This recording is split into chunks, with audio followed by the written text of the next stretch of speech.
Assalamualaikum. Hello everyone. What's going on? I hope that everyone is really doing well by the grace of Almighty Allah. I am Rakib Khan. I am your English instructor. I am also keeping cool and healthy. Today I will discuss about a very important topic. This topic is yes no question or WS question. What is the meaning of yes no question or WS question? আমরা কি জানি yes no question কি এবং WS question কি? আমি আজকে সেই বিষয় নিয়ে আপনাদের মাঝে আলোচনা করব। So guys, let not waste our time. Let's get into our main business. Okay, first of all যদি একটু লক্ষ্য করি, আমি দুইটা স্টেপ আপনাদের মাঝে হাইলাইট করেছি, WS question and yes no question. First of all, I will discuss about the WS question. সর্বপ্রথমে আমি WS question নিয়ে আলোচনা করব। তো বেসিক্যালি WS question আসলে কি? আমরা ইংলিশে প্রশ্ন করার ক্ষেত্রে যখন আমরা ইংলিশে কথা বলি, একজন আরেকজনকে প্রশ্ন করি, সেক্ষেত্রে ছোট হোক কিংবা বড় হোক কিংবা ক্লাসের টিচার হোক, আদারওয়াইজ কোনো রিলেটিভস হোক না কেন, সকলকে আমরা ইংলিশে প্রশ্ন করতে পারি। তো আমরা কিভাবে ইংলিশে প্রশ্ন করব, কথা বলতে পারি, জাস্ট কিভাবে প্রশ্ন করতে পারি সেই বিষয়টা আমাদের অনেকেরই না জানা। তো আমরা কিভাবে একে অপরকে ইংলিশে প্রশ্ন করতে পারি, আজকে সেই বিষয় নিয়ে মূলত আলোচনা। তো ফার্স্ট অফ অল আমি যদি একটু লক্ষ্য করি যে আমরা সাধারণত প্রশ্ন করি তোমার নাম কি। এখন তোমার নাম কি, হোয়াট ইজ ইউর নেম, এই নামটা আপনি কি বলতে পারবেন হ্যাঁ বা না? নামের তো বলা লাগবে যে হ্যাঁ আমার নাম এটা, সেটা তো ডিসক্রিপশন দেওয়া লাগবে। তো বেসিক্যালি এই যে ডিসক্রিপশন দেওয়া লাগবে, এই ডিসক্রিপশনটাই হচ্ছে আমার WS কোশ্চেন। আর একটা প্রশ্ন হচ্ছে ইয়েস নো কোশ্চেন, যেটা আমরা হ্যাঁ এবং না এর মাধ্যমে বলে থাকি। যদি বলে থাকি আপনি কি মিস্টার রহিম, হ্যাঁ, যদি সে মিস্টার রহিম হয় তাহলে সে বলবে যে হ্যাঁ আমি মিস্টার রহিম। যদি সে মিস্টার রহিম না হয় তাহলে সে বলতে পারবে নো। জাস্ট এক কথায় শেষ করা যায় ইয়েস এবং নো এর মাধ্যমে। কিন্তু এই WS কোশ্চেনটা এমন একটা প্রশ্ন যেখানে আপনার অ্যান্সার করতে হলে এক্সপ্লেইন করাই লাগে। আর সেই এক্সপ্লেইন কিভাবে করব এবং প্রশ্নটা কিভাবে করব সেই বিষয় নিয়ে আলোচনা। ফার্স্ট অফ অল এখানে একটা স্ট্রাকচার ফলো করা যায় WS কোশ্চেনে। সেটা হচ্ছে শুরুতে যদি আমরা WS ওয়ার্ড কিংবা WS ওয়ার্ডই যেটা বলা হয় হুইচ, হোয়েন, হোয়ার, হোম, এগুলো তো সবাই আমরা জানি। তো WS word plus auxiliary verb plus মূল ভার্ব প্লাস অবজেক্ট।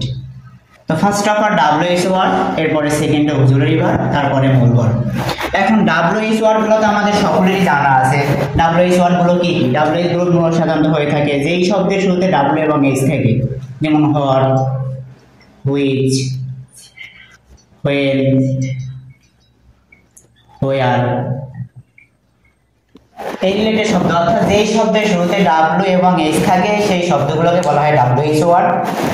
আমার বোর্ডের স্পেসটা উপরে, যার কারণে দেখা যাচ্ছে না হয়তো বাকি ওয়ার্ডগুলো, যাই আমি মুখে মুখে বলে দিই যে WS ওয়ার্ডগুলো বেসিক্যালি হচ্ছে which, when, where, how, home, এক কথায় বলতে গেলে যে এই শব্দের শুরুতে W এবং H থাকে।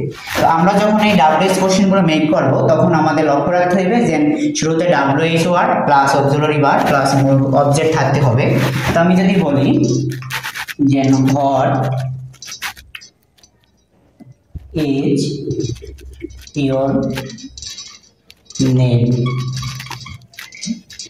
তোমার নাম কি, তাহলে এটা হচ্ছে আমার WS ওয়ার্ড, কারণ শুরুতে W এবং H আছে। এটা হচ্ছে আমার অক্সিলারি ভার্ব, তারপরে এটা হচ্ছে কি আমার অবজেক্ট বা এক্সটেনশন, অতিরিক্ত কথা যা থাকে। তাহলে WS word plus auxiliary verb plus object. What is your name, তোমার নাম কি।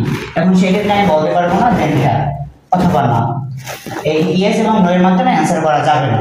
কিন্তু যদি আমি বলি যে হোয়াটস ইওর নেম, তখন আপনি বলতে পারেন my name is Rahim, my name is Karim, my name is Akash. Explain কিন্তু করতেই হতে আছে। আদারওয়াইজ ইয়েস নো কোশ্চেনটা হচ্ছে তার অল্টারনেটিভ, তার বিকল্পটা। সেক্ষেত্রে আমার কোনো এক্সপ্লেইন করা লাগে না। যদি আমি বলি are you mister Rahim, are you busy now, are you okay, নাকি ঠিক আছে, যদি সে ঠিক থাকে ইয়েস, নো ঠিক থাকলে যদি সে অসুস্থ থাকে নো। তো এইভাবে আমরা ইয়েস নো কোশ্চেন মেক করতে পারি। আর WS কোশ্চেন এরকম আমরা হাজারো প্রশ্ন মেক করতে পারি। হোয়ার ডু ইউ লিভ, আপনি কোথায় বাস করেন, হোয়ার ডু ইউ লিভ। এখন সে কি বলতে পারবে যে ইয়েস কিংবা নো? নো, সেটা কখনোই পসিবল নয়। তো আমরা কিভাবে বলতে পারি যে I live in Charmonai, I live in Barishal, I live in Dhaka, যেখানে যে বাস করি না কোনো এক্সপ্লেইন দিতে হচ্ছে।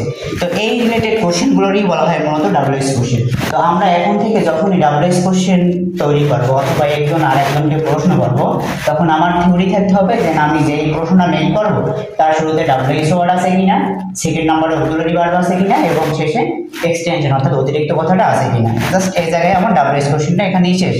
বিস্তারিত বলতে গেলে আর অনেক সময় দরকার।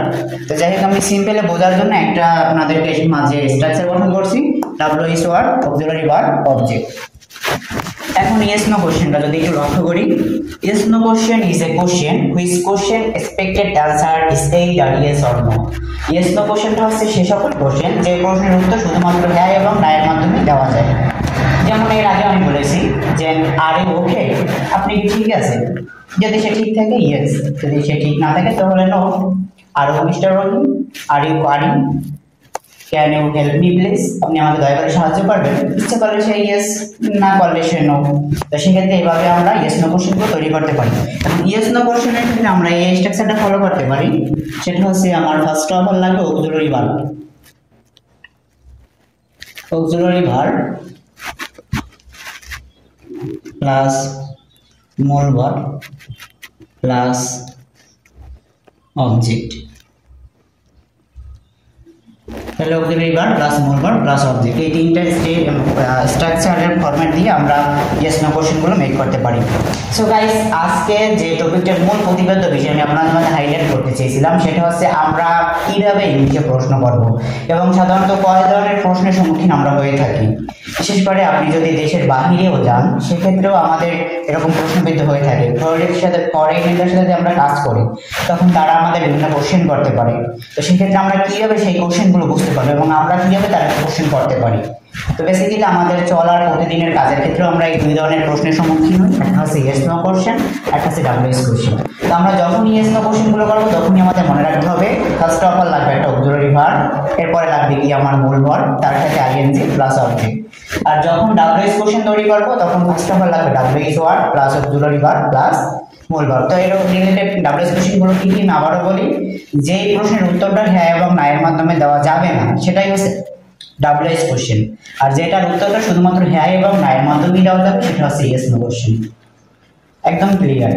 সো গাইস, আমি আশা করব যে আপনাদের মাঝে প্রতিনিয়তই এরকম কিছু ভিডিও উপহার দেওয়ার জন্য, যাতে করে আমরা খুব সহজে হলে একটু ইংলিশটা শিখতে পারি।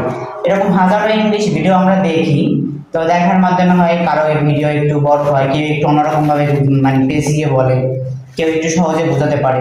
তো আপনারাও আমি আশা করি, ফার্স্ট অফ অল মানুষ প্রাথমিক পর্যায়ে তো দেখা যায় একত্রে সে শিখতে পারে না, দেখতে দেখতেই শেখা হয়। আমাদের প্রবাদ বা কি বলা আছে, একটা বলতে বলতে বক্তা, না বলতে না বলতে তক্তা।